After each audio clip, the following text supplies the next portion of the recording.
दर्शकबिन नमस्कार। एपी सेन्टरमा यहाँलाई हार्दिक स्वागत छ। आजको श्रृङ्खलामा हामी राजनीतिक विश्लेषक पुरञ्जन आचार्य र प्रदेश योजना आयोगका उपाध्यक्ष, प्रदेश नम्बर 1 का योजना आयोगका उपाध्यक्ष सुबोधराज प्याकुरेलसँग संवाद गर्दैछौँ। स्वागत छ यहाँलाई। विषयवस्तु तपाईँहरूको उपस्थितिले नि पनि भनिहाल्छ। म सुबोध सरबाट जान्छु। भर्खरै सरकार गएको छ, नयाँ सरकार आउँदैछ। यिनीहरूकै समसामयिक कुराबाट अरू थिमेटिक कुरामा जाँदाखेरि वाञ्छनीय हुन्छ। पूर्ववर्ती सरकारको समीक्षा कसरी गर्नुहुन्छ? कहाँ राम्रो गर्यो, कहाँ गरेन, त्यसको बहिर्गमनको प्रक्रियालाई कसरी हेर्नुहुन्छ? पूर्ववर्ती सरकारको एउटा त्यसको सबभन्दा सुन्दर पक्ष के हो भने गएको 71 वर्षमा नेपाली जनताले आफ्नो घर, गाउँ, टोल, मुहल्ला जहाँ पनि केही न केही विकासका काम भइरहेको अनुभूत गरे। स्थानीय सरकारहरू पनि चलायमान भए, प्रदेश सरकारहरूले पनि काम सुरु गरे। 71 वर्षदेखि गुजुल्टिएर बसेको असन्तुष्टि, अविकास, विनाशको जुन चाङ लागेर बसेको थियो, त्यसअनुसार चाहिने जनताका अपेक्षाहरू पुरा गर्न सक्ने अवस्था त कुनै पनि सरकारको हुने थिएन, भएन। तर गएको केपी शर्मा ओलीको नेतृत्वको सरकारले जसरी चाहिने ठुल्ठुला तपाईँको गेम चेन्जिङ प्रोजेक्टहरू जुन सुरुवात गर्यो र पूर्वाधारको मामलामा जे जति कुराको उसले चाहिने जग बसालेको छ, त्यो चाहिँ अब आउने 10 वर्षसम्म भन्नाले अरू 2-3टा सरकार आउन्जेलसम्म पनि उनीहरूले त्यो पूर्वाधारलाई चाहिँ नि पछ्याउनु नै पर्ने हुन्छ। कानुन निर्माणको क्षेत्रमा साह्रै राम्रोसँग काम गरे हो, तथापि केही कानुनहरू निर्माण गर्न बाँकी छ। बनाइएका कानुनहरू केहीमा चाहिँ नि विवादहरू छन्, त्यो विवादहरू समाधान गर्न बाँकी छ। र संसदभित्र र पार्टीभित्रको जुन जे जस्तो खालको द्वन्द्व रह्यो, त्यो द्वन्द्वलाई व्यवस्थापन गर्न नसक्नु चाहिँ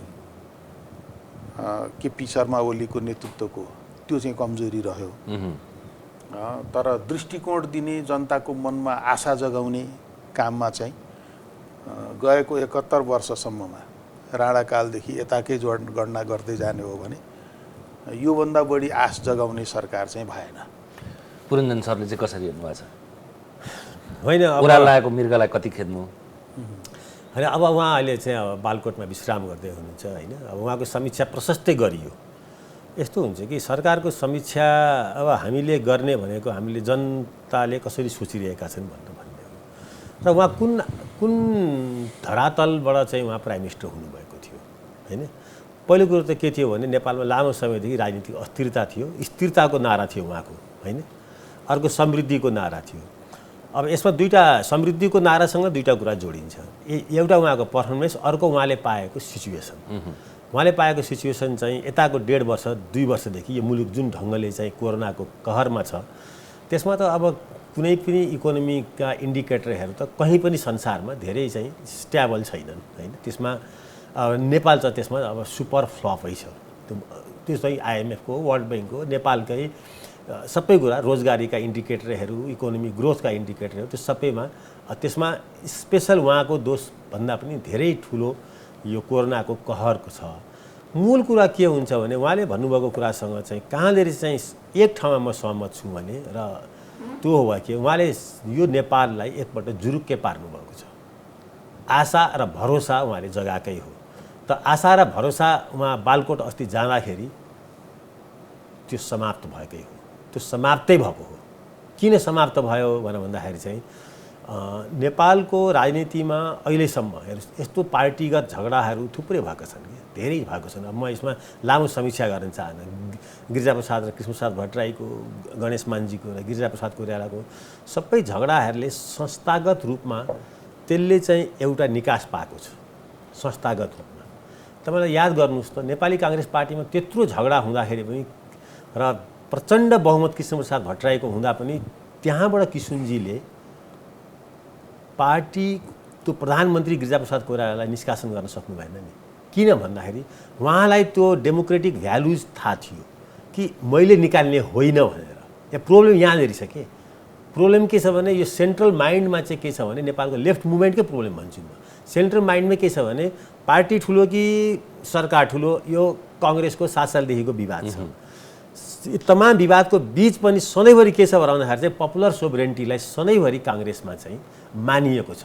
तपाईँ कहीँ पनि संसदीय दलभन्दा बाहिर गएर प्रधानमन्त्री खोज्ने काम र राजीनामा दिने काम भएको छैन। त्यहाँ विश्वास छ, त्यो प्राइम मिनिस्टर भएको छ। गिरिजाप्रसाद पनि तपाईँलाई चाहिँ के अरे चाहिँ शेरबहादुर देउपा पनि सुशील कोइराला पनि पपुलर सोभरेन्टी भनेको त्यतिखेर जतिखेर चाहिँ आज त अहिले त नेपालमा चाहिँ रिपब्लिक नेपाल भएको छ होइन। नेपालमा राजतन्त्रकै अन्डरमा संविधान जारी हुँदाखेरि पनि पपुलर सोभरेन्टीले चाहिँ अब स्टेटको राज्य सत्तालाई पार्टी सत्ताले चाहिँ हत्तपत्त जित्न सकेको छैन। नेपालमा अस्तिको दिनमा जुन बेला लडाइँ भइरहेको थियो पार्टी सत्ता र राज्य सत्तामा को ठुलो भनेर संसद सचिवालयले एउटा निर्णय गर्थ्यो, त्यहाँनिर चाहिँ सबभन्दा ठुलो फेलियर म चाहिँ केपी ओलीजीको देख्छु। उहाँले तिमीहरूको यो ठिकै थियो, पार्टी गठबन्धन एकता कम्युनिस्ट पार्टीको एकता हामीले धेरै हर्ष बढाइ गरेर स्वागत गरेको हो, तर उहाँले त्यहाँ चाहिँ के छ भने आफ्नो अल्पमतमा छु, त्यो पार्टी एकताको परिणाम हो, तर म पपुलर सोभरेन्टीलाई चाहिँ बोकेर हिँड्छु भनेर संसदीय दलको बैठक डाकेर त्यहाँबाट आफ्नो विश्वासको मत लिएको भए मलाई लाग्छ आजको दिन नेपालको कम्युनिस्ट आन्दोलनको यो अवस्था हुँदैन थियो। ठिक यसलाई उल्टाइदिनुहोस्, माधव नेपाल या प्रचण्डजीहरूले पनि त्यो पार्टी सचिवालयले एउटा खरदार सरुवा गर्न सक्दैन, म त त्यसलाई मान्न पनि मान्दिनँ नि, तर प्रधानमन्त्री केपी ओली त मेरो पनि हो नि। प्रधानमन्त्री केपी ओली खालि कम्युनिस्ट पार्टीको मात्रै प्राइम मिनिस्टर हो त। मैले माधवजीलाई नि के अरे हाम्रो के नाम रे खगराजीलाई मैले यसैमा मेरो झगडा परेको, त्योभन्दा पहिले विष्णु रिजालसँग झगडा परेको, एकपल्ट घनश्याम भुषालसँग झगडा परेको छ यही विषयमा। प्रधानमन्त्री हट्छ कसरी नेपालमा? प्रधानमन्त्री हट्ने उपाय के हो? सचिवालयले हो प्रधानमन्त्री चाहिँ हट्ने, कम्युनिस्ट सिस्टम हो। अनि त्यो सचिवालय जुन सचिवालय पार्टी एकतापछि त्यसको महाधिवेशन भएको छैन होइन। अब यो कुराले गर्दा यी सारा कुरा हेर्नुहोस्, यसमा दोष या चाहिँ उहाँको सफलता र असफलताको चाहिँ मूल्याङ्कन गर्दाखेरि अब मैले धेरैपल्ट गरेको हुनाले खालि यति भन्छु, इन ग्रस कम्युनिस्ट पार्टी नेपालमा 2/3 बहुमतलाई 7 मध्ये 6 प्रदेश र चाहिँ झन्डै 753 कि 54 कतिवटा छ स्थानीय निकाय, ती सबैमा चाहिँ 2/3 हुँदाहुँदै पनि फेल खायो। हामीले फेल खाएको काङ्ग्रेसलाई भन्थ्यौँ बहुमत सम्हाल्न सकेन भनेर भन्थ्यौँ नि। काङ्ग्रेसको त्यो फेलको हिस्ट्रीमा टेकेर नेपालको कम्युनिस्टले यो अवसर पाएको हो नि, यो पनि मान्नुपर्छ नि। काङ्ग्रेसले राम्रो गरेर काङ्ग्रेसै खाइरहन्थ्यो 20 वर्षसम्म। इन्डियामा खाने जवाहरलाल नेहरूले 20 वर्ष, त्यसपछि इन्दिरा गान्धीले खाने, नेपालमा खान नसक्ने स्थिति चाहिँ थिएन होला नि, बनाउन सक्थ्यो होला नि। किन काङ्ग्रेस फेल्युर भयो भने काङ्ग्रेस पनि आफ्नो पार्टीको आन्तरिक व्यवस्थापनमा फेल्युर भयो। र यसमा हेर्नुहोस्, फेल्युरको जिम्मा चाहिँ अरूलाई दिएर हुँदैन। सेकेन्ड म्यानले कहीँ पनि संसारमा लिन्छ। आज अमेरिका चाहिँ ट्रम्पको कारणले फेल भयो, हामी को सेकेन्ड म्यान त्यहाँ चिन्छौँ? आज मोदीले चाहिँ इन्डिया फेल गर्दैछ, हामी को सेकेन्ड म्यान त्यहाँ हामीले त्यसलाई दोष लगाउने? यहाँ अगर कम्युनिस्ट पार्टी बनाए पनि पहिलो व्यक्तिले श्रेय जान्छ, अब उसले जान्छ। त्यो मामलामा चाहिँ केपी ओलीजी असफल हुन्छ। उहाँले पार्टी मिलाउन सक्नु भएन, संसद मिलाउन सक्नु भएन। यसमा थप समीक्षा गर्ने कि अब आगतको कुरा गर्ने? होइन, आगतकै कुरा गरौँ, किनभने उहाँले जे भन्दै हुनुहुन्छ नि त्यो कङ्ग्रेसमा पनि यही भएको छ, कम्युनिस्टमा पनि यही भएको छ। लामो समय नेतृत्वमा बसेपछि मान्छेलाई चाहिँ नि म नै पार्टी हुँ भन्ने लाग्दो रहेछ र चाहिँ नि केही आदर्शका कुराहरू चाहिँ सम्झिँदाखेरि, अहिलेको लेटेस्ट आदर्शलाई सम्झिँदाखेरि, जस्तो माधव नेपालजीले अहिले शेरबहादुरजीलाई भोट दिनुभएको छ, 1 वर्ष त हटाउन सक्नुहुन्न नि। त्यही 1 वर्षको धैर्य राखेको भए त एमालेको महाधिवेशनमा उहाँको कुरा आउँदैन थियो र? आउँथ्यो नि पहिलो कुरा। र नेपालमा के बिग्रिया छैन भनेर सोच्ने बेला भयो। तपाईँ हामीलाई सबैलाई सम्झना होला, सिलवालजीको अध्यक्षतामा हो क्यार एउटा चाहिँ समिति बनाएको थियो सर्वोच्च अदालतको नजिरहरूको अध्ययन गर्नलाई। त्यसको रिपोर्ट पब्लिक गरेनन्, मलाई जहाँसम्म लाग्छ गरेनन्, किनभने त्यो लज्जास्पद रिपोर्ट आएको छ। त्यसले के भन्छ भने सर्वोच्च अदालतले सबभन्दा बढी कन्ट्राडिक्ट गरेको भनेको आफ्नै नजिरसँग। म कुनै कानुनको विद्यार्थी होइन, तर अन्तर्राष्ट्रिय कानुन त तपाईँ हामी सबैले पढाएका छौँ। कानुन बन्या हो के चिज र फेरि it's a comparison of common sense होइन? तपाईँ हेर्नुहोस्, दफा 76 को कुरा छ नि होइन? दफा 76 बहुदलीय कि निर्दलीय? अनि त्यही 76 को उपदफा 5 चाहिँ निर्दलीय हुन्छ? हुँदैन नि। एक्सटेम्पो त जहाँ पनि गएको छ नि। यसपल्टकै फैसला लेखाइ हेर्नुहोस् न तपाईँ। फैसला कसरी लेखा छ भने भाषा शैली तर्क अवाञ्छित भयो भनेर लेखा छ। ठिक छ, तर्क अवाञ्छित मान्यो होला, भाषा शैली कहाँनिर अवाञ्छित भयो? त्यो पनि एकपक्षीय वकिलहरूलाई तोकेरै प्रधानमन्त्री पक्षीय भनिकन लेखेको छ के फैसलामा। यस्तो संसारमा कुनै फैसलामा लेखिँदैन। लेख्ने भए त प्रधानमन्त्रीको विपक्षमा बहस गर्नेहरूले प्रधान न्यायाधीशलाई तपाईँ बिदामा बस्नुहोस् पनि भनेको थियो नि। त्यसकारण यी कुराहरू भनेको भविष्यमा आउँछ। यो अहिले तपाईँ हामीले चर्चा गरेर यसको कुनै निष्कर्ष निक्लिनेवाला छैन। यो इतिहास साक्षी छ। यस्तै कुरालाई टेकेर अगाडि बढ्दै मुलुक चाहिँ लोकतान्त्रिकरणको दिशामा अगाडि बढ्ने कुरा हो। अब यो संयोग नै सही। शेरबहादुर देउबा म प्रतिपक्षका लागि यो 5 वर्ष प्रतिपक्ष, उहाँलाई केपी ओलीको 2 वर्ष पुगेपछि उक्साको उक्साई प्रचण्डदेखि माधव नेपालसम्मले। तर अब अहिले चाहिँ थालमै आएपछि त नखाइ भएन।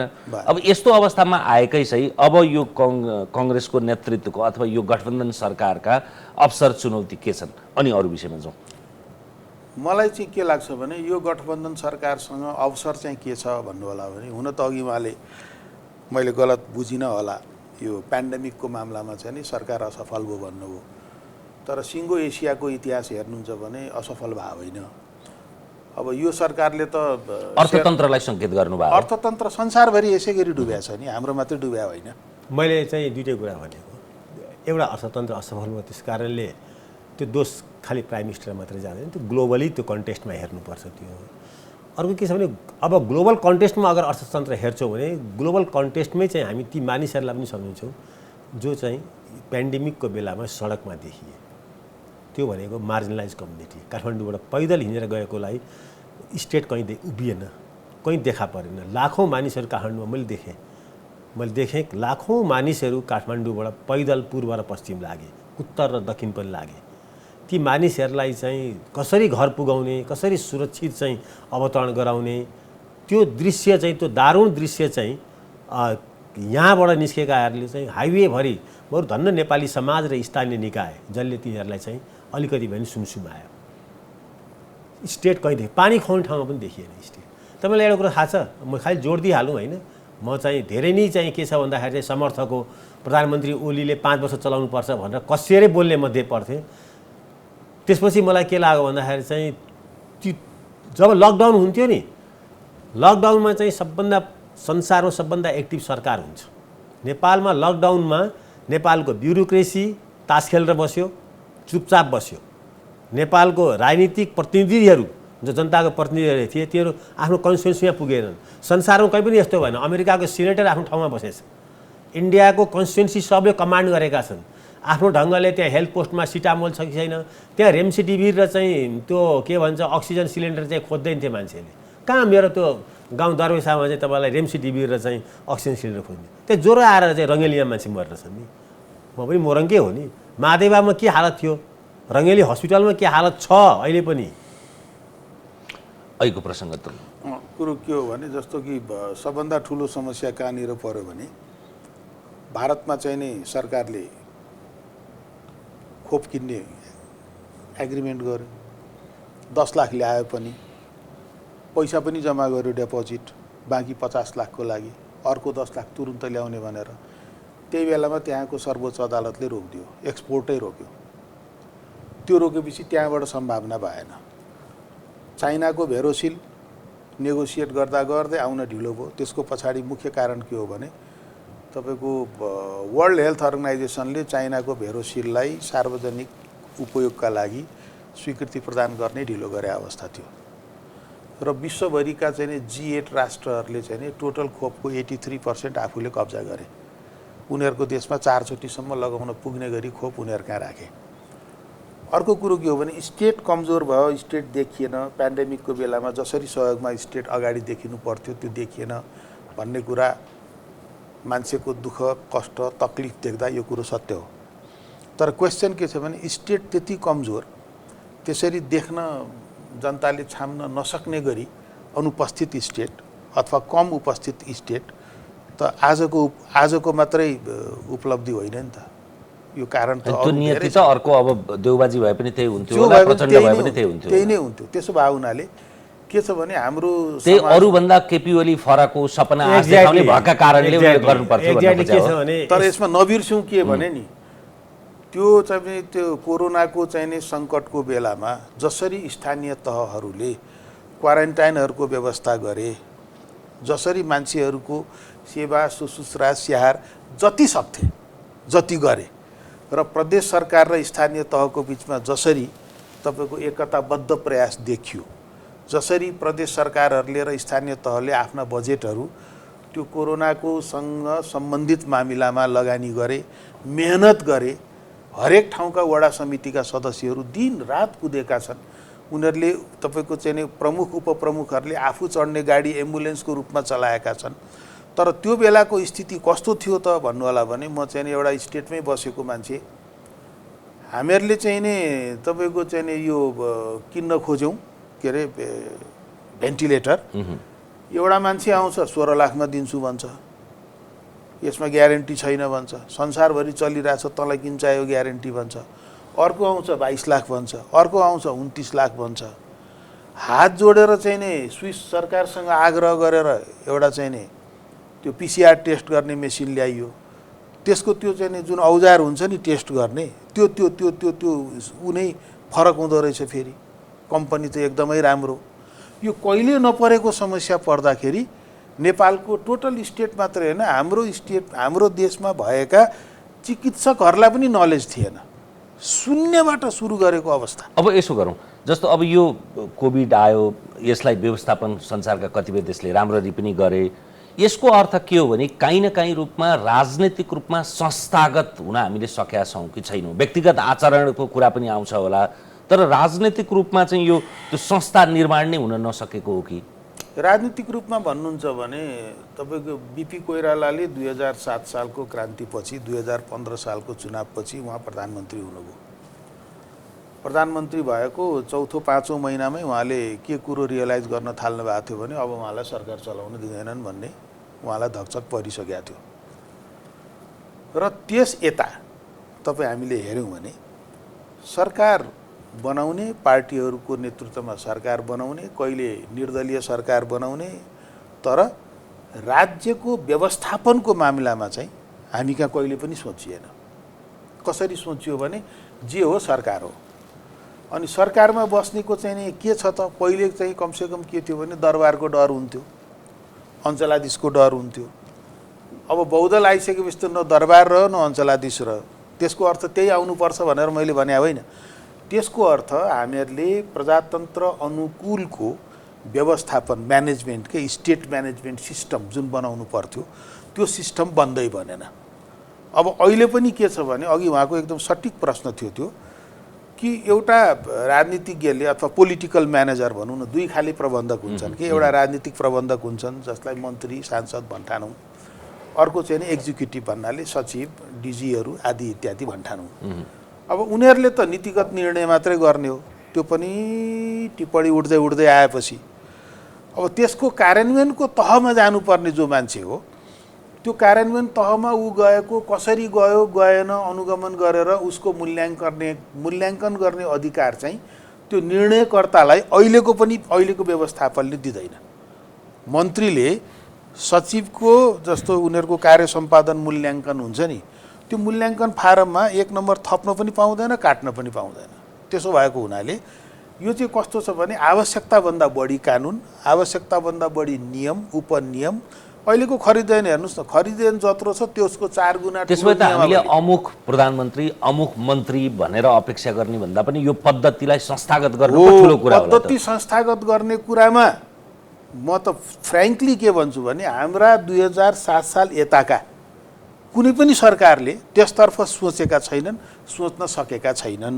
सोच्दै नसकेका त होइनन् होला, तर त्यसलाई कार्यरूप दिन चाहिँ सकेका छैनन्। त्यो सक्दै सकेका छैनन्। समस्या यहाँनिर छ। समस्या होइन। अब यो फेरि अलिक गम्भीर र गहन विषय के हो भने अब यो जुन पद्धति अपनाएका छौँ नि, यो पद्धति त एक फेजमा 200 मतलब युरोपको भनौँ न एउटा इन्डस्ट्रियल रेभोल्युसन पछि चाहे मार्क्सिस्ट फिलोसफी होस्, चाहे क्यापिटलिस्ट, चाहे लिबरल डेमोक्रेट्स फिलोसफी हुन्, यी सबै फिलोसफीहरू चाहिँ युरोपको एउटा खास कन्डिसनमा आयो। त्यसले त्यहाँ चाहिँ त्यसको रियाक्सनमा मार्क्सिस्ट फिलोसफी आयो, मार्क्सिजम आयो होइन।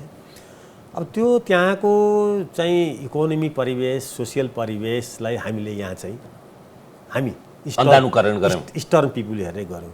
अहिले मलाई के लागिरहेछ भन्दाखेरि नि अहिले यता आएका दिनहरूमा चाहिँ साँच्चै तपाईँहरूसँग म पार्टीसँग बाहेस नभइकन आफ्नो पास्टलाई पनि बिर्सेर मलाई चाहिँ के लागिरहेछ भने हाम्रो जुन यो पूर्वीय चरित्र छ नि चरित्र हाम्रो जुन छ यो लेभलको डेमोक्रेसी र यो पार्लियामेन्ट्री सिस्टमसँग चाहिँ म्याच गर्छ कि गर्दैन यो मलाई ठुलो यो ढङ्गको भनौँ न लेभलभन्दा फेरि अवमूल्यन गरिन्छ आफूलाई। यो होइन किनभने हाम्रो नेताहरू देख्यौँ त हामीले नाम नलिकन हामीले नेताहरूलाई के देख्यौँ भने म हुँदा सब ठिक छ पावर सारा स्टेट मेरो अनुकूल चल्नुपर्छ। म रामश्याम हरि गौतम कसैको नाम लिन्न तर मैले के देखेँ भने आखिरमा यही नेताहरू हुन् मार्क्सिस्ट फिलोसफी बगेर 14 वर्ष जेल पनि बसेका छन्। केपीजी बस्नुभएको छ, गिरिजाप्रसाद कोइराला एक्जाइल र जेल बसेर चाहिँ साइकल लिएर चाहिँ हन्डर खाएर काङ्ग्रेसको सङ्गठन पनि गर्नुभएको छ। कृष्णप्रसाद भट्टराईको कुनै कन्ट्रिब्युसनमा कम छैन। लाखौँ नेपालका मानिसहरू यो दुईटा आइडियोलोजीमा जेल नेल र जीवन जमानी बर्बाद गरेका छन् या त्यहाँ लगानी गरेका छन्। तर यही मानिसहरूबाट नेपाललाई मात्रै होइन क्या, म अहिले यहाँ तपाईँसँग इन्टरभ्यू दिन आउनुभन्दा अगाडि प्रोफेसर कृष्ण खनालसँग कुरा गर्दै थिएँ होइन यो कहाँ हामी मिसम्याच भइरहेछौँ भनेर। अनि हामीले रबर्ट मुगाबेको कुरा गऱ्यौँ कि एउटा रेभोल्युसनरी या यो धेरै सेक्रिफाइस गरेर आएको मान्छे डेमोक्रेटिक भ्यालु र चाहिँ इन्स्टिट्युसन बिल्डिङको लागि अवरोधक हो भनेर हाम्रो यो विषयमा डिबेट भएको थियो। भर्खरै म डिबेट गरेर आएको किनभने अब इन्डियामा चाहिँ नेहरूले जिन तिन 20 वर्षसम्म चाहिँ इन्स्टिट्युसनहरू बिल्डिङ गरिरहेका थिए होइन, अगाडि बढाउन खोज्दै थिए। उनको छोरीले आएर मार हालिहाल्यो। त्यत्रो चाहिँ इन्स्टिट्युसन बिल्डिङ गर्छु होइन अनि सेकुलर सोसलिजमको क्रिएट गर्छु भनेर बनेको शेख मुजिबुर रहमान जस्तो फाइटर जो फेरि पार्लियामेन्ट्री डेमोक्रेसीको उत्पादन हो। ऊ त सेकेन्ड फेजमा आफ्नो जीवनको सेकेन्ड फेजमा आएर चाहिँ रेभोल्युसनरी भएको। फर्स्ट फेजमा त ऊ पार्लियामेन्ट्री प्रोसेसमै थियो नि, त्यहाँ चाहिँ पाकिस्तानभित्रै थियो। ऊ आएर फेरि तानासा भयो। रबर्ट मुगाबेको त्यही छ। अनि अर्कोतिर फेरि यसो आँखा घुमाउँछु क्यानाडा देख्छु जहाँ ब्रिटिसहरू गए र ब्रिटिसहरू बसेरै चाहिँ यो सिस्टमलाई चाहिँ फ्लोरिस गरे। अस्ट्रेलिया देख्छु त्यहाँ पनि फ्लोरिस छ। न्युजिल्यान्ड देख्छु त्यहाँ पनि छ। केही हदसम्म साउथ अफ्रिकामा पनि छ। यो कहीँ बेलायतको चाहिँ एउटा चाहिँ मैले फेरि यो भनिरहँदाखेरि यो फेरि चाहिँ राजावादी भयो भन्लान् या चाहिँ फेरि चाहिँ डेमोक्रेट्स विरोधी भएर भन्लान् भन्ने फेरि मलाई मतलब पनि छैन कसले के भन्छ भनेर। तपाईँलाई सफा कुरा, मलाई काङ्ग्रेससँगै मतलब छैन, कम्युनिस्टसँगै मतलब छैन। फेरि मलाई मतलब केमा छ भन्दाखेरि चाहिँ लिबर्टीसँग मतलब छ, लिबरल भ्यालुसँग मतलब छ र यो मुलुकको प्रोस्पेरिटीसँग मतलब छ। यो तीनटा कुरा चाहिँ मेरो चाहिँ कन्डिसन हो। यो मुलुक यो तीनटा कुरामा चाहिँ बस्नुपर्छ भन्ने हो। अनि मलाई अहिले के लाग्छ भने यो नेपालमा यी जो रेभोल्युसनरीहरू भयो नि अहिलेसम्म तपाईँले ख्याल गर्नुभयो भने के अरे सूर्यबहादुर थापा र लोकेन्द्रबहादुर चन्द बाहेक भएका प्राइम मिनिस्टरहरू सबै आफ्नो जमानाका रेभोल्युसनरी हुन्। संसारमा अधिकांश रेभोल्युसनरीहरू इन्स्टिट्युसन बिल्डिङ गरेका छैनन्। अपवाद छन्, नभएका होइन। त एउटा काम गर्नलाई जीवन समर्पण गरेको मानिसले मुलुकको ट्रान्सफर्मेसन र इन्स्टिट्युसन बिल्डिङ गर्छ कि गर्दैन? नेपालमा यो गहन प्रश्न छ। हेर्नुहोस् त्यसमा पनि यो जुन ढङ्गको हामीले अहिले बोकेको यो चाहिँ के भन्छ यो क्रस ब्रिडको पार्लियामेन्ट्री सिस्टम छ, म त यो के भन्छ समानुपातिक नाम सुन्ने बित्तिकै यसले लेनदेनलाई मोटाइहाल्छ। यसमा तपाईँ समानुपातिक भन्नुहोस् पार्टी सत्ता यसमा हाबी भइहाल्छ। त्यसमा पपुलर सोभरेन्टी साफ हुन्छ। आज भन्नुहोस् न, आज सबैभन्दा दुईपल्ट संसद विघटन भयो नि केपी ओलीजीलाई जसले तागत दियो त्यसैलाई विघटन गरिदिनु। म तपाईँको टेलिभिजनबाट भन्छु उहाँको शक्ति कहाँ थियो भने पार्टी सत्तामा मात्रै थिएन, उहाँको पपुलर सोभरेन्टीमा थियो। त्यो पिपुलहरू जसले भोट दिएर आफ्नो प्रतिनिधि पठाएको थिए त्यहाँ गएर उहाँले चाहिँ मलाई विश्वासको मध्ये हो त संसद दलको सबभन्दा ठुलो दलको नेता म हुँ त्यो मात्रै भएको भए माधवजीहरू आज प्रत्येक अलिकति पनि डेमोक्रेटिक भ्यालु चाहिँ विश्वास गर्ने मान्छेको नजरमा प्रचण्ड माधवजीको 70 भोट आएर उसको चाहिँ 71 मत आएको भए पनि केपी ओलीजीको आज नेपालको जति पनि चाहिँ डेमोक्रेटिक भ्यालु बुझ्ने मान्छेहरूले चाहिँ के छ भन्दाखेरि चाहिँ केपी ओलीको पछि लाग्थे। एक भोटले जितेको भए पनि संसद दलमा एक भोट जसको बढी हुन्छ जुन पार्टीको नेता छान्दाखेरि त्यसै गरी हुन्थ्यो होइन। तर त्यो बाटो केपी ओलीले नलिएर आफ्नो खुट्टा आए बन्चो राख्नुभएको छ। उहाँको 123 कि कति हो सिट 121 उहाँले 70 यस्तो अवस्थामा त 83 पाउनुपर्छ। एकपल्ट संसद दलको बैठक डाकेर चाहिँ ल आउनु च्यालेन्ज गर मलाई यहाँ जो चाहिँ दलको नेता हुन्छ त्यही हुन्छ प्राइम मिनिस्टर भनिदिएको भए त्यो लुरुक्क परेर त्यो संसद सचिवालय पनि यो होल नेपालको संविधान अन्तर्राष्ट्रिय कम्युनिटीलाई पनि उहाँले त्यो देखाउन सक्नु भएन। मलाई चित्त बुझाउन सक्नु भएन। उहाँको के हुन्थ्यो? उहाँको 67 आएर माधव नेपालको 66 आएको भए म कसलाई विश्वास गर्थेँ? को हो योग्य प्राइम मिनिस्टर हुनुलाई? 123 को शक्ति लिएर जानको लागि अफकोर्स केपी ओली हो। त्यहाँ च्यालेन्ज गर्ने बित्तिकै यो माधवजी त काम नलाग्ने मान्छे हुनुहुँदो रहेछ भन्न सकिन्थ्यो त्यो। उहाँले त सबैलाई के छ कोही त्यो बाटो हिँड्ने रुचाएन। हेर्नुहोस् मैले चाहिँ के भनेको भने त्यसै कारणले मलाई के लाग्छ भने कहीँ न कहीँ यो हाम्रो पूर्वीय चाहिँ इन्डिभिजुअलको जुन चरित्र छ नि यो चाहिँ के छ भने उहाँलाई पनि के विश्वास म 123 कै हुन्छु भन्ने लाग्छ। 121 कै 121 भित्र आउने बहुमतले पनि उहाँलाई प्राइम मिनिस्टरको लागि कसरी च्यालेन्ज गर्न सक्दैन थियो? केपी ओली चाहिँ कत्रो चुक्नुमा छ भन्नुहोस् त। हामीलाई आज चाहिँ वास्तवमा काङ्ग्रेसभित्र मलाई लाग्छ यो तलैदेखि माथिसम्म कसैले शेरबहादुरलाई प्राइम मिनिस्टर हेर्न चाहेको थिएन, कसैले पनि थिएन। अझ महाधिवेशनको सङ्घारमा होइन अब थाहा छ नि चार पटकमा। त्यसै कारणले उहाँसँग के अपेक्षा पनि छैन। अहिले उहाँलाई कति सजिलो छ, कसैले के अपेक्षै गरेको छैन। सबभन्दा ठुलो शक्ति त्यही छ उहाँको। आज के अपेक्षा के तपाईँले आशा गर्नुपर्छ शेरबहादुरजीबाट के हुन्छ भनेर? मैले त छैन। किन अब फेरि त्यही भएर त हरेक भाषणमा उहाँले खोपबाट सुरु गरेर खोपमै टुङ्ग्याउनु होइन। अब कति सजिलो छ उहाँलाई होइन? त्यो होइन नि। केपी ओलीजीसँग त पपुलर सोभरेन्टीको सपोर्टको बेस तपाईँलाई 123 मात्रै थिएन नि। कैयन चाहिँ राइटिस्ट फोर्सहरूले पनि उहाँलाई ब्याक गरिरहेका थिए, त्यो देखिन्थ्यो। कैयन लिबरल डेमोक्रेट्स मान्नेहरूले पनि उहाँलाई ब्याक गरिरहेका थिए। अब उहाँले आफ्नो शक्तिलाई चाहिँ दुईपल्ट चाहिँ कालिदासले चाहिँ आफै चढेको वंशहरूले हाने यस्तो चाहिँ हान्नु। हामी त्यस्तो गर्नु हामी एउटै बसाइमा समसामयिकता अहिलेको उल्झनदेखि लिएर यो संरचनागत विषयमा चर्चा गरिरहेछौँ। यो विषयान्तर होइन, यसलाई सोलोडोलो रूपमै प्रस्तुत गरौँ भन्ने यिनीहरू बिचमा सामञ्जस्यता छ। संसदीय दललाई टेकेको भए, संसदलाई टेकेको भए मैले त्यही इन्स्टिट्युसनल डेभलपमेन्ट पनि हो नि। भोलि आउने गिरिजाप्रसाद कोइरालाले जहिले पनि चाहिँ पार्टीले यसो गर उसो गर भनेर आदेश दिन्थ्यो नि, संसद दलको बैठक राखिहाल्नुहुन्थ्यो। हामी सँगै थियौँ उहाँसँग। त्यो हो नि। मतलब तपाईँलाई आम नेपाली पिपुलले पार्टी हेर्दैन क्या। पार्टी सङ्गठन चाहिन्छ चुनावको बेलामा, म त्यो चाहिँदैन भन्दिनँ। पार्टीहरू छन् र त नेपालमा डेमोक्रेसी छ। तर जब तपाईँ प्राइम मिनिस्टर हुनुहुन्छ तपाईँको शक्ति के हो भनेर बुझ्नुहुन्न भने तपाईँको बालकोट बास हुन्छ। यो राजनैतिक संस्थाको संस्थागत को कुरा गरिरहँदा प्रकारान्तरले त्यसको सम्बन्ध चाहिँ जनजीविकासँग जोडिन्छ, विकाससँग जोडिन्छ, व्यवस्थापनसँग जोडिन्छ। त्यसमा चाहिँ हामी कहाँ चुकेका छौँ र त्यसलाई सुधार गर्न के अभयहरू हुन्? पहिलो कुरो त के छ भने अघि नै मैले भने नि हामी विकास व्यवस्थापनलाई हामीले बुझ्दै नै बुझेनौँ। जस्तो अब अहिले हामी ठुल्ठुला संरचना निर्माणको त कुरा गरिरहेका छौँ, तर हामीहरूले के बिर्स्यौँ भने हामीहरूको संविधानले समाजवाद उन्मुख देश भनेको छ होइन, बहुलवादी खुला समाज भनेको छ। अब जनताको चाहिँ नै सार्वभौम सत्ता, हरेक ठाउँमा जनताको सुप्रिमेसीको कुरा गरेको छ। अब ठुल्ठुला संरचनाको कुरा गर्दाखेरि हामी के चाहिँ बिर्सिरहेछौँ भने हो संरचना अति जरुरी छ। जस्तो सडकको कुरा आयो, सञ्चारको कुरा आयो होइन, विद्युत ऊर्जाको कुरो आयो, यसको काम गर्नै पर्छ। किनभने त्यो नभइकन त विकास अगाडि नै बढ्दैन। तर मुख्य कुरा त्यो बाटोमा बस धनीले फाइदा उठाउँछ कि त्यहाँको स्थानीय जनताले फाइदा उठाउँछन्? बाटो त बन्यो होइन।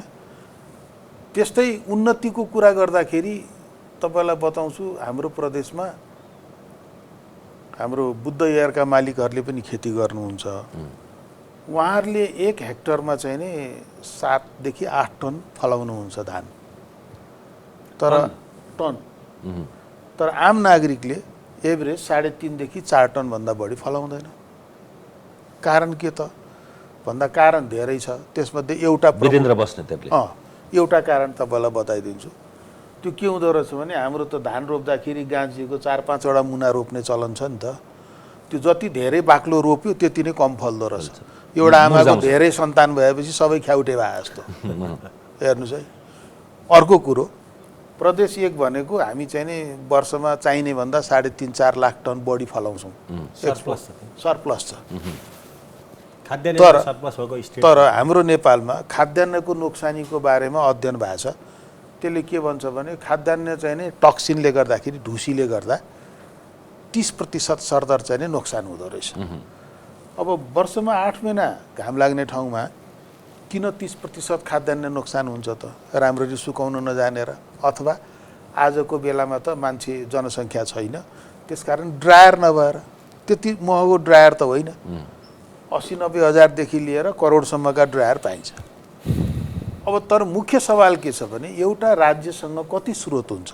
अहिले नै हामीले चर्चा गऱ्यौँ नि, सबै चिज सरकारले गरेन, सरकारले गरेन, सरकारले गरेन। प्रदेश 1 को अर्थतन्त्र 967 अरब हो, हाम्रो बजेट 32 अरब हो, हार्डली 3.5%। त्यसबाट प्रशासनिक खर्च काटिदिनुहोस्, हामी 2.5 देखि 2.25% हो। अब त्यो 2.25%ले बाँकी रहेको 97% इन्जिनको काम गर्नुपर्ने कत्रो ठुलो जिम्मेवारी छ स्टेटको काँधमा।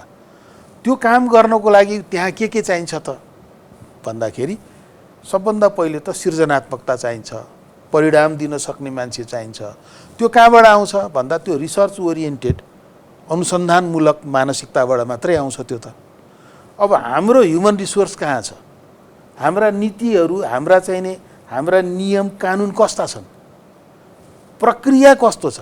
प्रक्रिया यस्तो छ, तपाईँले खरिदैन हेर्नुभयो भने एउटा विषयमा तपाईँले निर्णय गर्नको लागि सरासरी जाँदाखेरि पनि अलि ठुलो रहेछ, अलिक क्लिष्ट रहेछ भने 3.5 महिनामा मात्रै काम सिद्धिन्छ। हाम्रो नेपाल टेलिकमको दशा हेर्नुहोस्। नेपाल टेलिकम्युनिकेसन, टेलिकम त कम्पनी हो नि, कम्पनी भनेपछि त त्यसको सिइओले रिजल्ट देखाउने मात्रै काम हो नि त, होइन र? तर उसको फाइल पाइलै पछि सञ्चार मन्त्रालयको सेक्सन अफिसर, उपसचिव, सहसचिव, सचिव हुँदै मन्त्रीका किन पुर्याउनु पर्ने भने वाइ? त्यो कार्यविधिले गर्दा यस्तै कार्यविधिले गर्दाखेरि यति चिज बिग्रिया छ भनिसाध्यै छैन। यो कोरोनाको त्यत्रो ठुलो सङ्कटको बेलामा पनि हामीलाई समस्या के भने प्रदेश सरकारले के गर्ने, सिडिओले के गर्ने? प्रहरी छ, प्रदेश प्रहरी त छैन। प्रदेश प्रहरीको कोअर्डिनेसन गर्नको लागि एउटा डिआइजी त पठाइदिएछ। अब त्यो सबै इन्फर्मल कोअर्डिनेसन गर्नुपर्छ। त्यसलाई फर्मलाइज गर्न सक्ने गरीको न संरचना छ, न व्यवस्थापन छ, न नतिजासँग त्यसको सरोकार छ। भनेपछि यो अहिलेको स्थिति हामीहरूको बडो कठिन अवस्था के हो भने अहिले वास्तवमा जब 2/3 छेउछाउ पुगेको सरकार थियो भने यो सरकार र सबै पार्टीहरू मिलेर अब त भोलि जसले सुकै देश चलाउँदाखेरि पनि व्यवस्थापन त सच्याउनु पर्यो नि त। त्यो सच्याउने मामलामा एकीकृत छलफल हुनुपर्ने। छलफल कहाँ गएर केन्द्रित भयो भन्नु होला भने जब 2 पार्टी एकीकरण भए, केपी शर्मा ओलीकै प्रस्तावमा हो, तर कुनै पनि नेताले विरोध त गरेका थिएन, सबै दिल खोलेर समर्थनमा थिए। अब 40% त पुष्पकमल दाहालजीलाई गइहाल्यो, जसको कुनै सङ्गठनै थिएन, मान्छे थिए सङ्गठित थिएनन् अथवा साङ्गठनिक प्रक्रियामा थिएनन्, अनुशासनमा थिएनन्। अनि बाँकी र 40 को पनि बाँकी 60 को 30 माधव नेपाललाई दिइसकेपछि त स्थिति कस्तो आयो भने निजामती कर्मचारी ऐनको विधेयक गयो, सभामुखजीले चकटी मुनि राखेर बस्दिनु भयो। अब एमसिसीको बारेमा म छलफलै हुन दिन्न, सहमति नहुन्जेलसम्म भन्नुहुन्थ्यो। अस्ति भर्खर ज्ञानेन्द्र कार्कीजी त मजाले संसदमा बोल्दै हुनुहुन्थ्यो एमसिसीको बारेमा। अघिल्लो महाराजीले पनि दिनु भएन, अहिले सभामुखले पनि दिनु भएन, अग्निजीले। केपीको सरकार हुन्जेल भएको भोलिपल्ट थाल्नुभयो। अर्कोतिर महाधिवेशनमा प्यानलै बनाएर उठाएको थियो दुईटै समूह। माधव नेपालजीको मनमा तुस थियो। अब अहिलेको नयाँ पुस्ताले बताउनु पर्ने, अहिलेको नागरिक समाजले सम्झाउनु पर्ने कुरा चाहिँ के हो भन्नु होला भने वरिष्ठहरू भनेको कार्यकारी हुँदैनन्। वरिष्ठहरू भनेको अभिभावक हुन्छन्, उनीहरूको कार्यकारी भूमिका हुँदैन। उनीहरूले बोलेको कुरालाई मान्छेले वजनका साथ लिन्छन् भन्ने कुरा सम्झाउन सक्नुपर्ने। तर वरिष्ठहरूलाई नै कार्यकारी हुने भोग लाग्यो। तपाईँ हामीले सामान्य संस्थामा पनि के देखेका छौँ भने निवर्तमान चाहिँ सबभन्दा ठुलो वरिष्ठ हुन्छ। अब हाम्रो पार्टीमा कस्तो झगडा भयो त्यो एमालेमा भने माधव नेपालजीले वरिष्ठ म हुँ भनेर दावा गर्ने, निवर्तमान अध्यक्ष झलनाथ खनालजी उहाँ पनि दावा गर्ने, त्यस्ता जावा कुरामा झगडा गर्ने नेताहरू छन्। तर यो सबै झगडाको बिचमा हरेक बादलमा चाँदीको घेरा हुन्छ। हेर्नुहोस्, ठिक छ, माधव नेपालजीलाई म धन्यवाद के दिन चाहन्छु भने उहाँले चाहिँ नि जेठ 2मा फर्कने र 9 महाधिवेशन अनुसार जाने भन्नुभएको छ। त्यसका लागि उहाँलाई धेरै धेरै धन्यवाद छ। 9 महाधिवेशनले गजबले एउटा सर्वसम्मतिले प्रस्ताव पारित गरेका छ। 70 नागेका र 2टा कार्यकाल निर्वाह गरेकाले फेरि चुनावमा नउठ्ने, कार्यकारी पदमा नजाने भनेको छ। त्यो कुरो परिपालन भयो भने एमाले जुन खालको एउटा नजिर स्थापना गर्ला त्यसले अरू पनि लोकतान्त्रिक पार्टीहरूलाई सायद राम्रै सन्देश दिन्छ। उहाँले अघि उठाएको कुरा नि त्यो विकासका लागि त्यो कार्यविधिको त्यो झन्झट नै, यो त सबै जानिबकार छन्। तपाईँ सबभन्दा धेरै अहिले झलनाथजीलाई चाहिँ त्यत्रो पैसा चाहिँ उपचार गर्नलाई दिनको लागि चाहिँ कुन कार्यविधि सजिलै भयो त? त्यही त भयो त, हुँदाखेरि त हुँदै रहेछ नि त, माथि त मिल्दो रहेछ नि सबैजना। कार्यविधि के हो भनेर भन्दाखेरि हो तपाईँले चाहिँ म तपाईँलाई चाहिँ एउटा उदाहरणै बनाइदिउँ। अहिले झलनाथजीले चाहिँ एकैछिनमा पाउनु भयो नि कति, सबै सरकारले दियो नि खर्च, मिल्दाखेरि त सबै मिल्दो रहेछ नि। खोइ त कार्यविधि। अर्को कार्यविधिले दुःख दिएको कुरा भनिदिन्छु।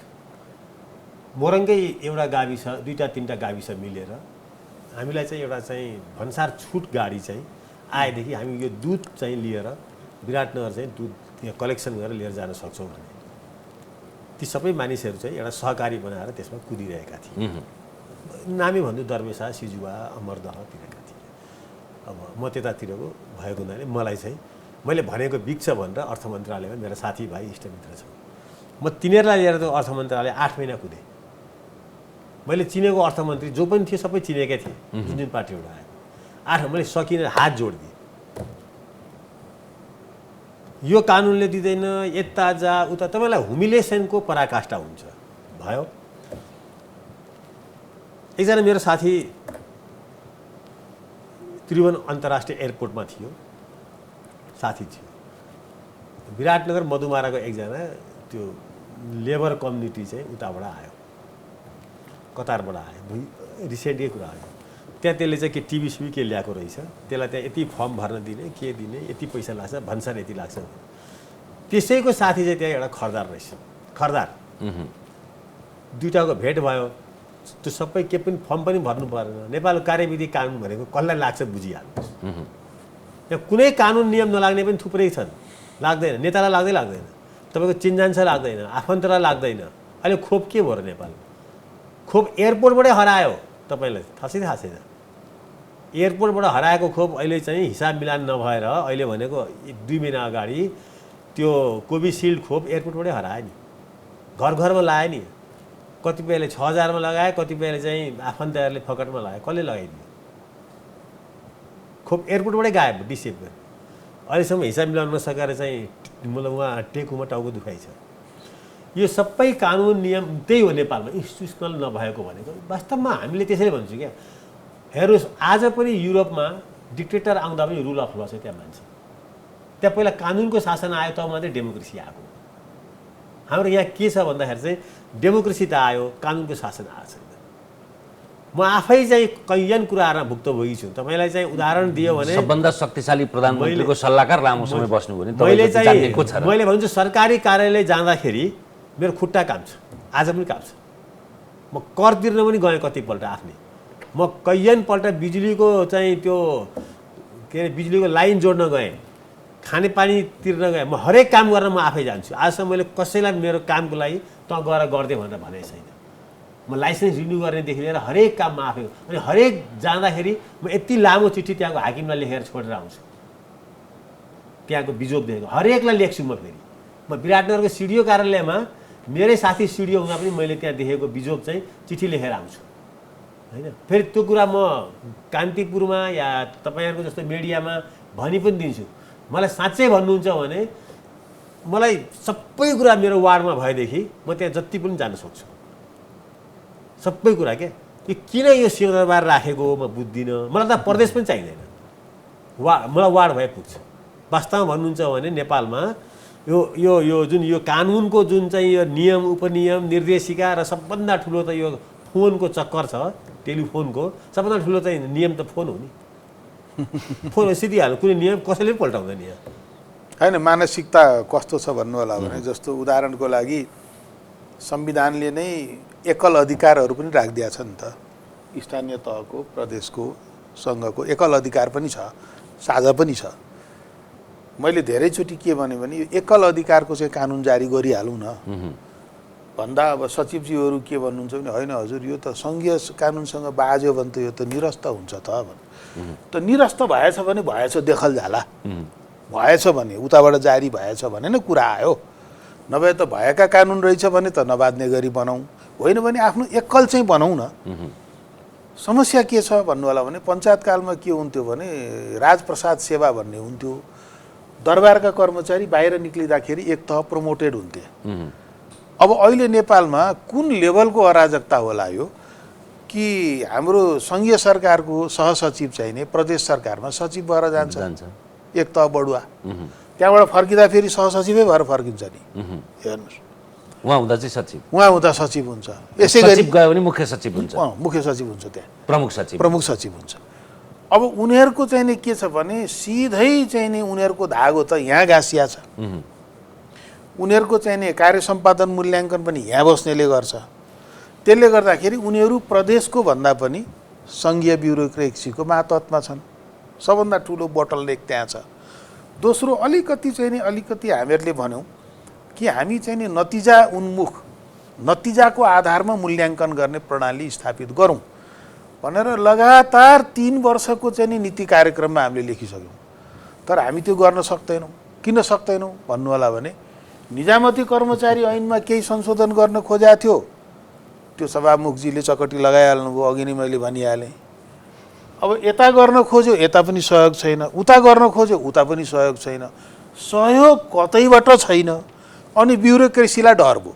त्यो कसरी झन्डै दुई तपाईँ हामीले हेर्दाखेरि सुरुको 2 वर्ष त के भएको थियो र कसैले केही गरेको थिएन त? कहाँ नहुनु, सुरुदेखि नै बिग्न छ, सुरुदेखिकै हो यो कथा।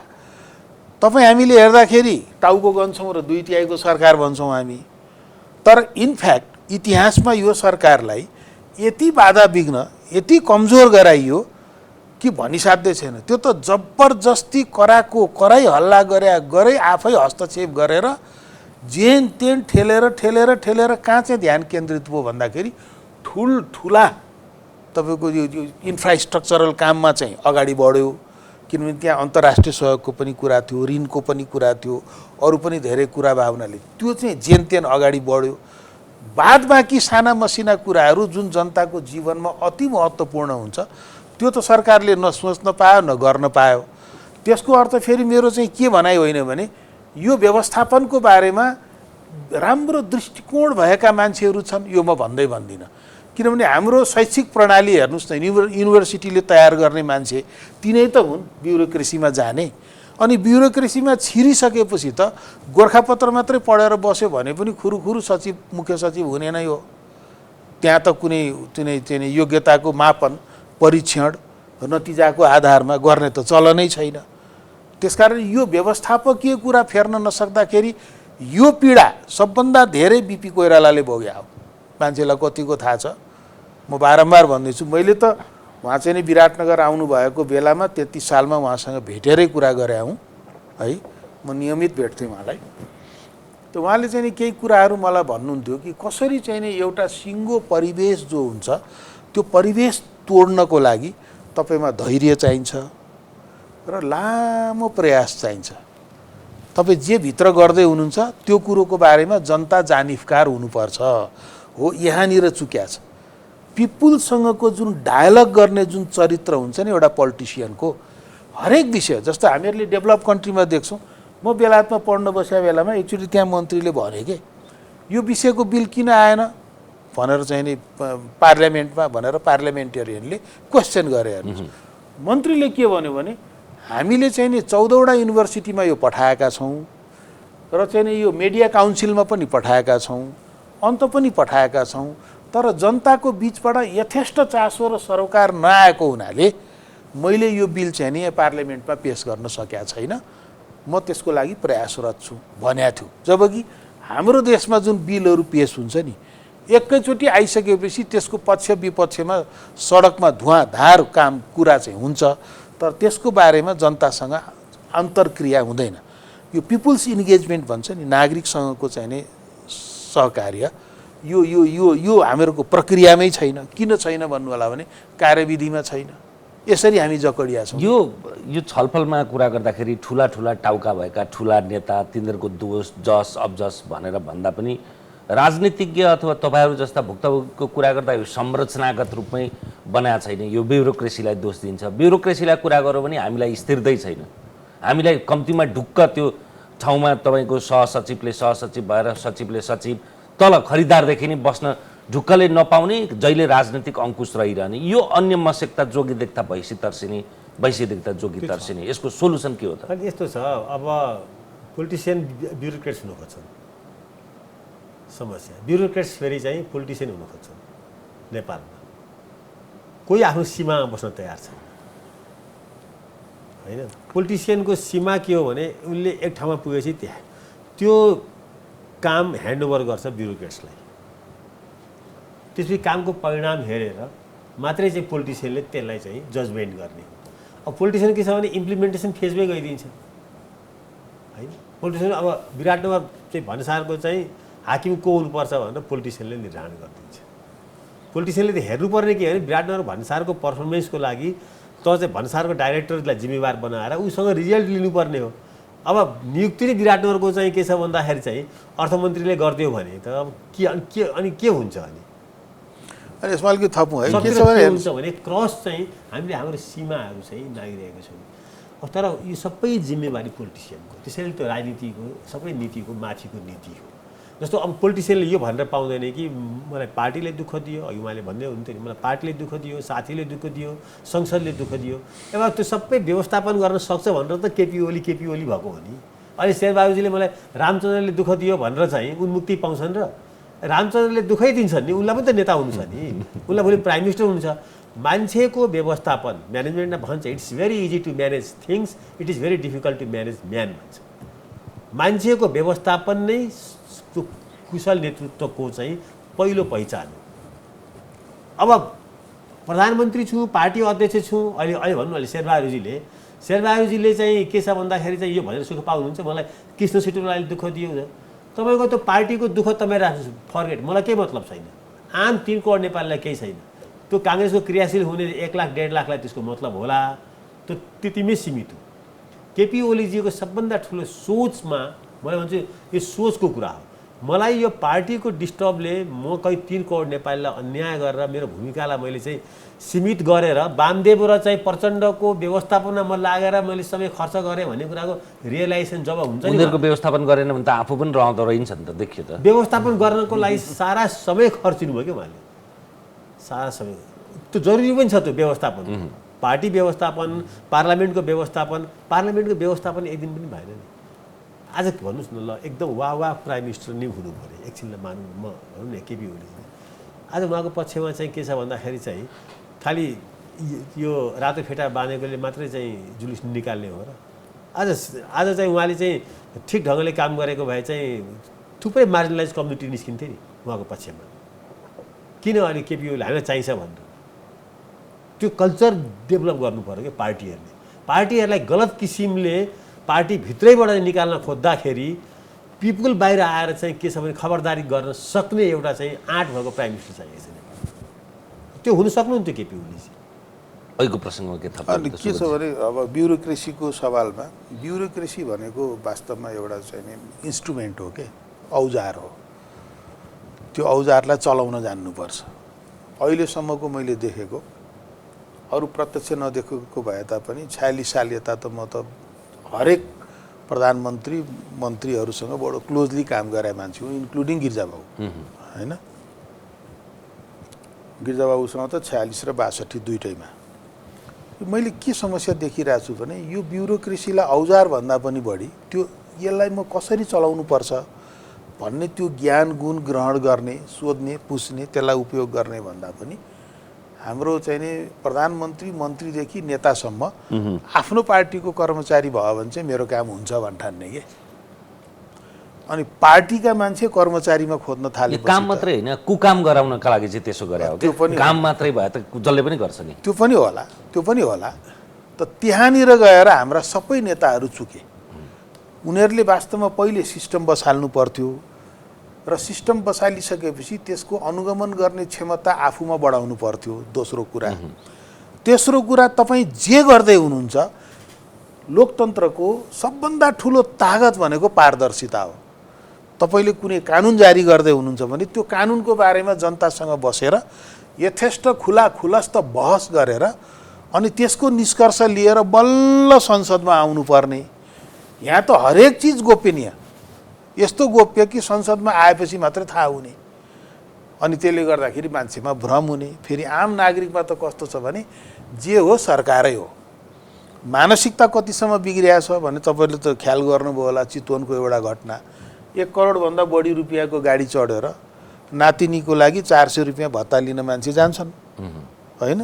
दलितको भत्ता भनेपछि यो खालको मानसिकता भन्नाले यो आमूल रूपमा चाहिँ नि मान्छेको मानसिकतालाई चेन्ज गर्ने र जनता र सरकारको बिचमा, जनता र पार्टीको बिचमा निरन्तर अन्तर्क्रिया अगाडि बढाउने र त्यो काममा चाहिँ नि बौद्धिक समुदाय, नागरिक समाज सक्रिय रूपमा समावेश हुने, त्यस्तो खालको चिन्तनको अहिले कमी छ नेपालमा। यो कमी सबै राजनीतिक दलमा छ र यो जुनसुकै राजनीतिक दलमा पनि झैझगडा त तपाईँ हामीले देखेकै छौँ। नेतासँग रिस उठ्यो भने आफ्नै सरकार ढालिदिने नै हो, होइन? अघि उहाँले संसदीय दलको कुरा गर्नुहुन्थ्यो। केपी शर्मा ओलीको पक्षमा संसदीय दलको बहुमत छ भन्ने कुरो त पटक पटक प्रमाणित भइरहेछ। अस्ति पनि प्रमाणित भएको छ, हिजो पनि भएको छ। गर्दा त त्यो बेलामा त माधव नेपालहरूले उहाँलाई सदस्यबाटै निकालिसक्नु भएको थियो नि। माधव नेपालहरूले त्यो त धेरै पछि कुरा हो नि। संसदीय दलको बैठक त्यो त पुस 5 पछाडि निकालेको हो नि। विश्वास आफैले संसद हटाइदिएपछि नै निकाले हो। अहिले होइन, फेरि हेर्नुहोस् है, केही दिन अगाडि अब अलिकति लाइट कुरा गरेको, केही दिन अगाडि एउटा सचिवले मलाई फोन गरेर के भने यो देश कहिले विकास हुँदैन। किन भनेको हरेक मन्त्रालयमा पार्टीका कार्यकर्ता घुसेका छन्।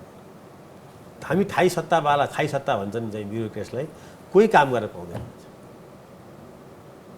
हरेक मन्त्रीका सल्लाहकार, पिए हरेक हस्तक्षेप गरेका छन्। हरेक तपाईँ लेखेर राख्नुहोस् पुरञ्जनजी, एकदम प्रतिष्ठित, मैले आफ्नो जीवनमा धेरै क्लिन देखेको सचिवहरूमध्ये चाहिँ एउटा बडो प्रभावशाली सचिवले भने कि रोएर आँखाबाट भने यो देश कहिले विकास हुँदैन। किन भनौँदा सारा मन्त्रालय जतिमा सबै क्याप्चर छ। थाहा छैन मलाई, म त कहिले जान्न, होइन? म त 58-59 सालदेखि त्यो मन्त्रालय जाने। म त भन्छु सरकारको कुनै पनि कार्यालय मेरो काम नपरोस्। साँच्चै मेरो चाहिँ त्योसम्मको अनुभव म आफै पनि भुक्तभोगी छु। मलाई के लाग्छ भन्दाखेरि चाहिँ धेरै नै किसिमले हेर्नुहोस्, विराटनगरमा पहिला कुनै पनि सरकारी सेवा लिन जानु भने घुस खुवाउनु पर्दैन थियो। अहिले नगरपालिका त्यो के अरे चाहिँ त्यो खानेपानीको अफिस जोड्न भनेर गएको चाहिँ घुस माग्छ खानेपानी। अब काठमाडौँमा यो कल्चर एकदम नर्मल थियो, यो त अहिले न्यू नर्मल भएर देशभरि पुगेछ। अघि बिचमा चाहिँ देउबा सरकारका चुनौतीको हामीले कुरा गरिरहँदाखेरि त्यो प्रसङ्ग छुट्या थियो अनि टुङ्ग्यौँ दुईजनालाई। अब देउबा सरकारको अवसर त केही पनि छैन, के अरे चुनौती केही पनि छैन पनि उहाँले भन्नुभएको थियो आशै छैन भनेर। यद्यपि देउबा सरकारलाई एकदमै ठुलो अवसर के छ भने अघिल्लो सरकारले जे जति कामहरू सुरु गरेको छ नि त्यसलाई व्यवस्थित ढङ्गले अगाडि बढाइदियो भने देउबा सरकारलाई सजिलोसँग लोकप्रियता हासिल हुन्छ। जस्तो खोपकै मामलामा भन्नु न, 1 करोडभन्दा बढी खोपको त व्यवस्था गरिसकेको छ। अब त्यसलाई ल्याउन मात्रै बाँकी छ, आउन बाँकी छ, आउँदैछ बिस्तारै। केही नयाँ अरू सहयोग पनि आउला, त्यसले गर्दा उहाँलाई त्यो एउटा सजिलो छ। अर्को इन्फ्रास्ट्रक्चरका जुन प्रोजेक्टहरू छन् त्यो प्रोजेक्टलाई अगाडि राम्रोसँग बढाइदिन साथै त्यो अर्को दोस्रो बेनिफिट छ। तेस्रो इकोनोमिकली के हुन्छ भने 0 बाट 1 जानुको अर्थ त 100% विकास हुन्छ नि टिकाजी। अहिले त हामी लेस देन 3% मा छौँ। 1% मात्रै थप्दाखेरि त 25% विकास भए हुन्छ कि यो स्ट्याटिस्टिकल हिसाबले। त्यो पनि उहाँलाई फाइदा छ। र चौथो कुरो के छ भने उहाँलाई जसले सहयोग गर्नुभयो पार्टीगत अनुशासनलाई तोडेरै गर्नुभयो, होइन?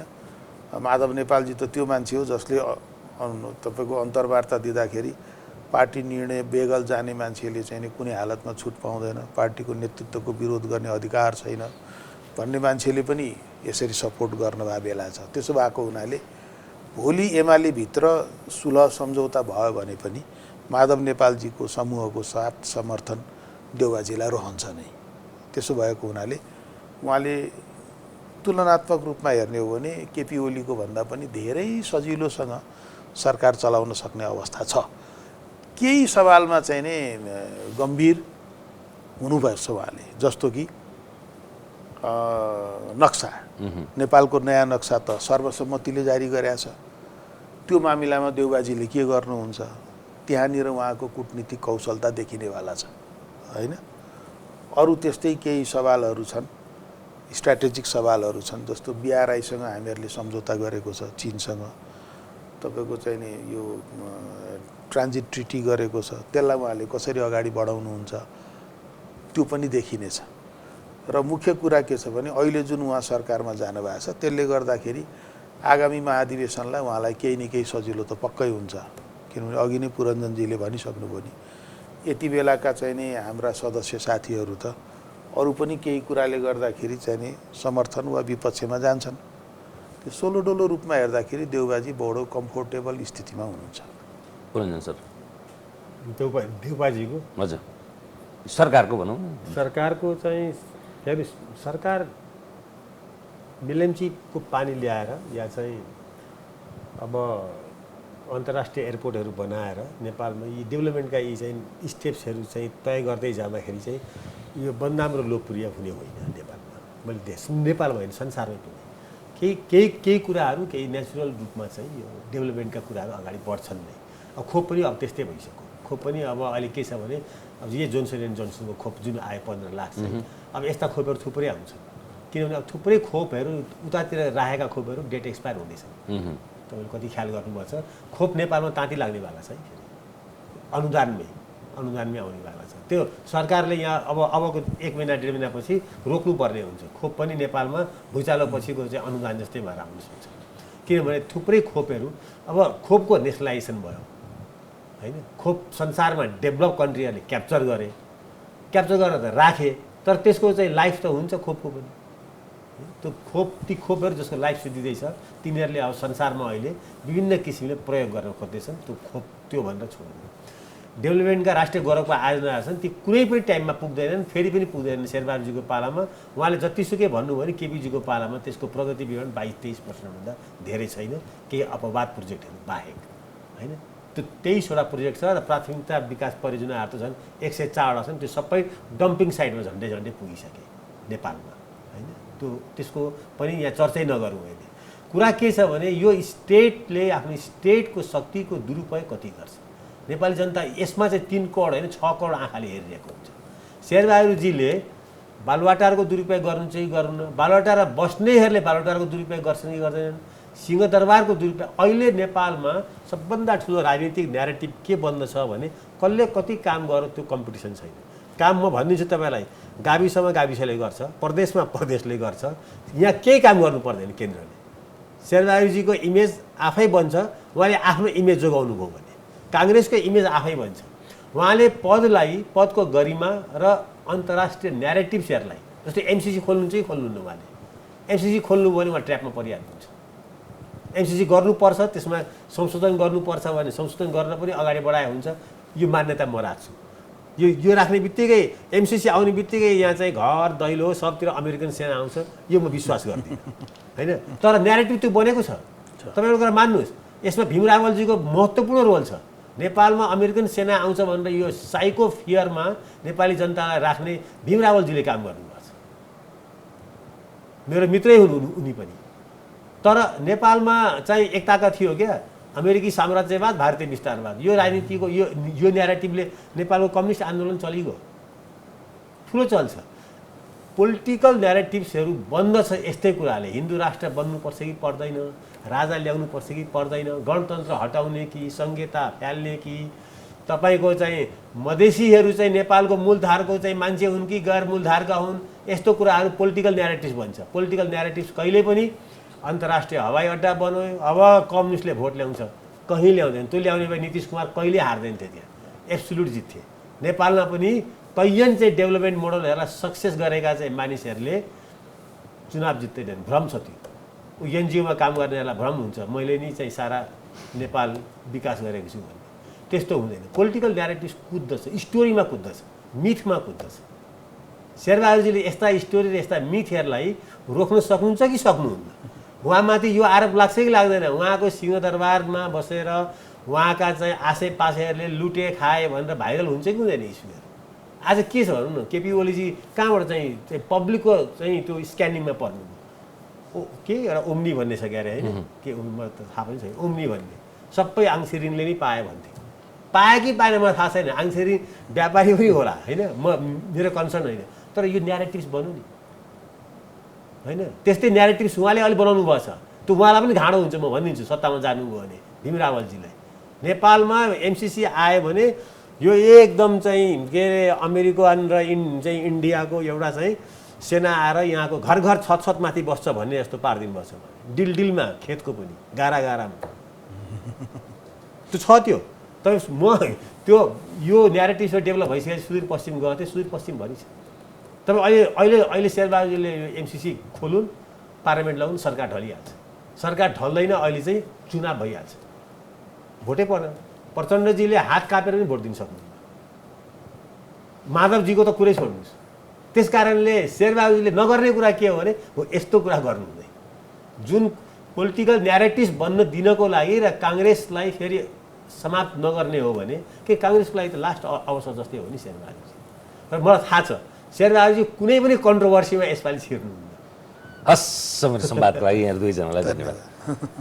आजको श्रृङ्खलामा हामीसँग हुनुहुन्थ्यो प्रदेश योजनाका उपाध्यक्ष सुबोधराज प्याकुरेल र विश्लेषक पुरञ्जन आचार्य।